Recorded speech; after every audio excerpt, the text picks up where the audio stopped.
사도행전 9장 32절에서 43절 말씀, 신약 성경은 203쪽에 있습니다. 함께 읽겠습니다. 그때에 베드로가 사방으로 두루 다니다가 룻다에 사는 성도들에게도 내려갔더니 거기서 에니아라 하는 사람을 만나매 그는 중풍병으로 침상 위에 누운 지 8해라. 베드로가 이르되 에니아야, 예수 그리스도께서 너를 낫게 하시니 일어나 내 자리를 정돈하라 한데 곧 일어나니 룻다와 사론에 사는 사람들이 다 그를 보고 그 주께로 돌아오니라. 욥바에 다비다라 하는 여제자가 있으니 그 이름을 번역하면 도루가라. 선행과 구제하는 일이 심히 많더니 그때에 병들어 죽음에 시체를 씻어 다락에 누이니라.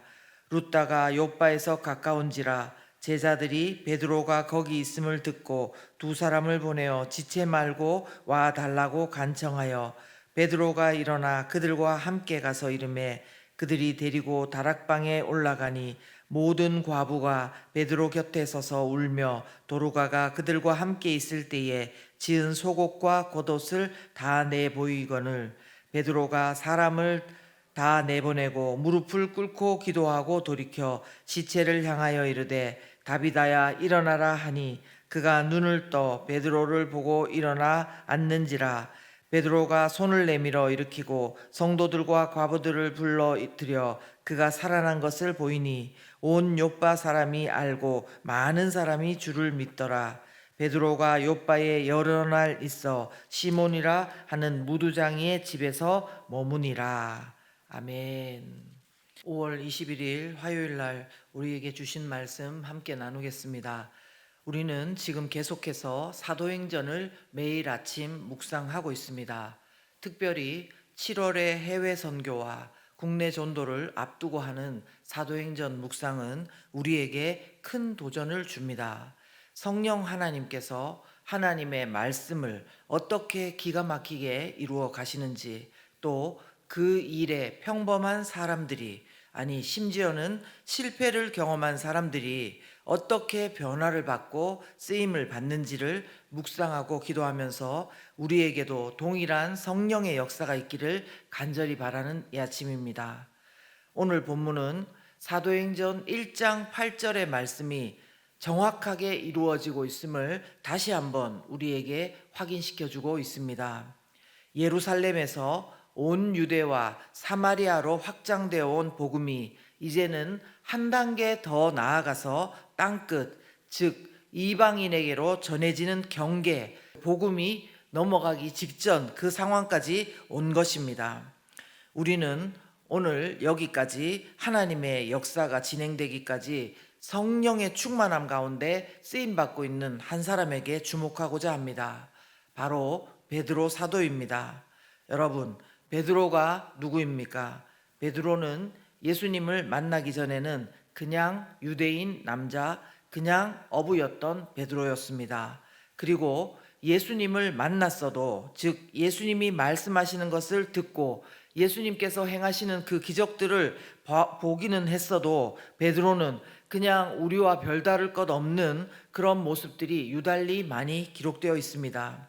그는 예수님의 제자 중에서 가장 예수님의 말씀과 모든 기적들을 많이 본 세 사람의 수제자 중에 한 사람이었지만, 예수님이 대제사장들과 성전의 경비대장들과 장로들에게 의해 끌려가던 날에는 다른 사람들은 다 줄을 버릴지라도 자기는 그렇게 하지 않겠다고 맹세를 하고서도 예수님을 3번씩이나 부인하고 저주까지 하며 그렇게 실족했었던 제자였습니다.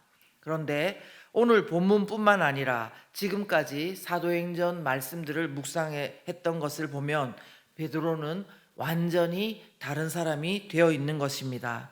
이것은 그가 내가 3번이나 예수님을 부인하는 실수를 했으니까 이제는 죽을 각오로 그렇게 하면 안 되겠다, 그렇게 노력해서 바뀐 것이 아닙니다. 무슨 말씀인가 하면 이것은 사도행전 10장 8절의 말씀처럼 오직 성령이 너희에게 임하시면 너희가 권능을 받고 예루살렘과 온 유대와 사마리아와 땅끝까지 이르러 내 증인이 되리라 하시니라. 이 말씀이 베드로에게 이루어진 것입니다. 여러분, 그 이전에 베드로가 예수님 이름으로 행한 기적과 또 그의 설교로 3천 명이 회개하고 돌아오는 일은 두고서라도요, 오늘 본문에도 보면 베드로가 행한 놀라운 사건 두 가지를 기록하고 있습니다. 먼저 루다에서 중풍병으로 8배 동안 누워있던 애니아라는 사람을 고치면서 일어나게 한 일이 있었고요. 그리고 또 욥바에서는 그곳에서 선행과 구제를 많이 하던 사람, 다비다라고도 하기도 하고 도르가라기도 하는 그 사람이 있었는데, 그 사람이 죽었습니다. 병들어서. 그래서 많은 사람들이 안타까워하고 슬퍼했던 것이죠. 그런데 그곳에서 베드로가 죽었던 다비다를 다시 살린 그런 사건이 있었던 것입니다. 여러분, 예수님의 이름으로요, 이렇게 놀라운 일을 행하자 어떤 일이 일어났겠습니까? 많은 사람들이 주님께 돌아왔습니다. 여러분, 35절 한번 보시겠습니까? 35절에 보시면 룻다와 사론에 사는 사람들이 다 그를 보고 주께로 돌아오니라. 그리고요, 42절에도 보십시다. 42절에도 온 욥바 사람이 알고 많은 사람이 주를 믿더라, 이렇게 증거하고 있는 것입니다. 참으로 놀라운 일이 아닐 수 없습니다. 오늘의 말씀은요, 누구라도 성령의 충만함을 받고 성령을 따라가는 인생이 된다면 얼마나 역동적일 수 있는지 또다시 우리에게 말씀해 주고 있습니다. 물론요, 때로는 성령의 감동을 받았기 때문에 한 곳에서 가만히, 한 곳에서 잠잠히, 한 곳에서 조용히 주님을 바라보고 머물러야 될 때도 있습니다. 그러나 여러분, 가만히 있든지 돌아다니든지 그것이 중요한 것이 아니라 정말 중요한 것은 가만히든 돌아다니든 복음을 전하고 싶은 열망이 우리 마음 가운데 있다는 것은 성령 충만의 증거인 것입니다.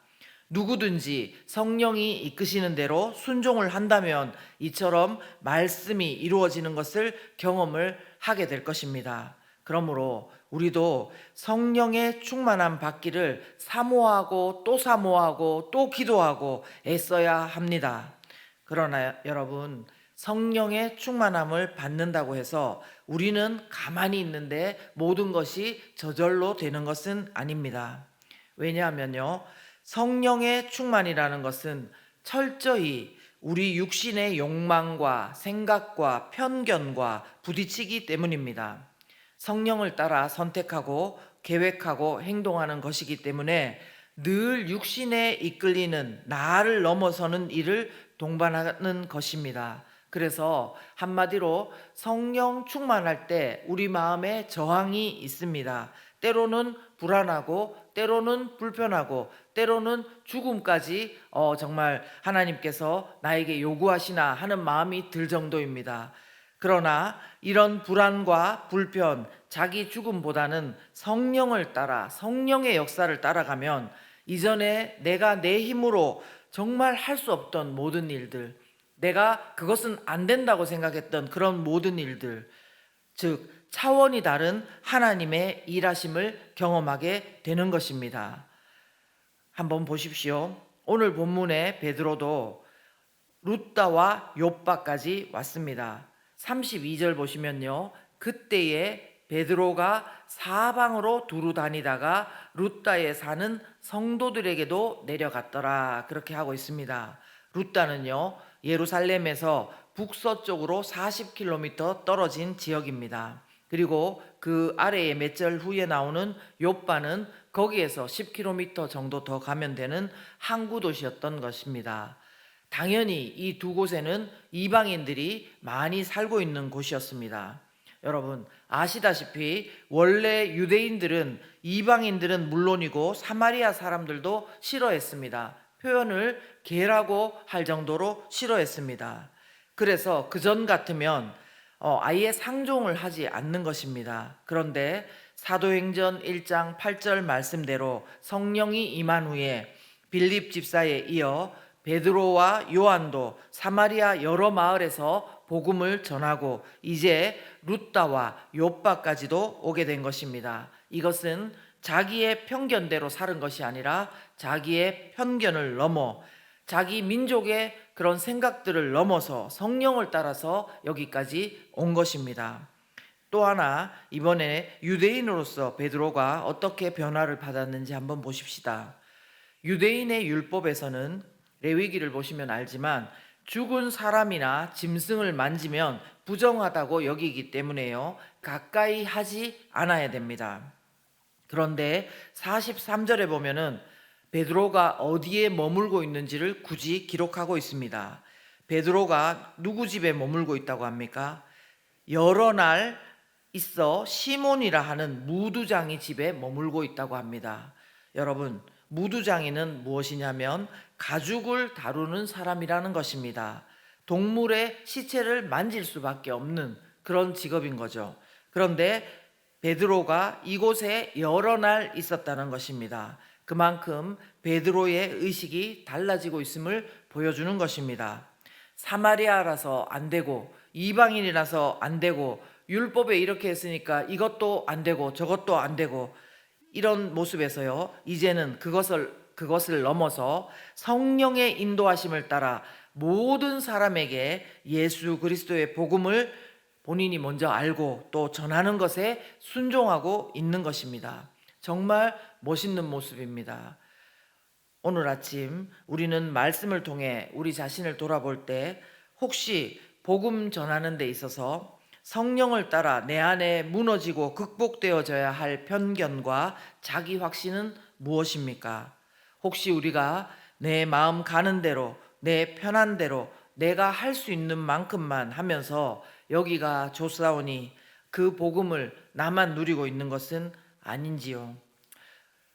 사랑하는 여러분, 비록 우리가 스스로 생각할 때 연약하고 잘 넘어지고 믿음이 없다고 생각하겠지만, 그러나 성령의 충만함을 받고 성령을 따라 우리 자신을 내려놓으면 베드로와 같이 하나님의 사람으로 약속하신 말씀대로 쓰임받는 그런 인생이 될 수 있습니다.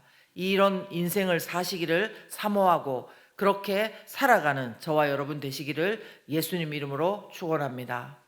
이 시간 함께 기도하겠습니다. 살아계신 하나님 아버지, 그렇습니다. 우리 가운데는 성령을 따라서 살고자 하면서도 늘 내 생각, 내 경험, 내 편견 그곳에 가로막힐 때가 많습니다.